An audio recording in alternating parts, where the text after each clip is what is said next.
Hi everyone, welcome back to the channel. In this video, I'm going to show you how to open a PayPal account in United Kingdom. For that, first of all, you need to open your web browser. You can do it in your PC or in your laptop. And here in the search bar of it, you will have to simply search for PayPal. Now, this is paypal.com, so you need to click on this link and it will redirect you on the home page of PayPal. Now, over here on this page, you need to click on this sign up option in the top right hand corner of the screen. Then select whether you want to open a personal account or a business account.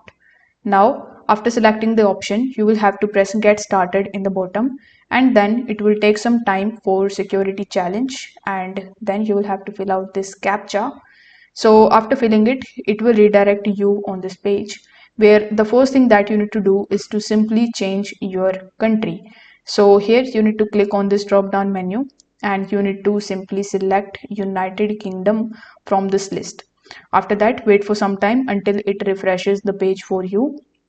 Now provide your email address and press next. On the next page, you will have to fill out the form in which you will have to provide some of your personal details. So do that religiously and carefully.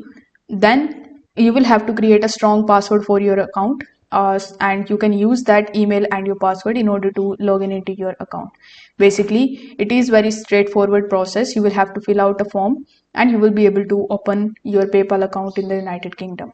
If this video helped you out, give it a like and subscribe to the channel. Thank you so much for watching.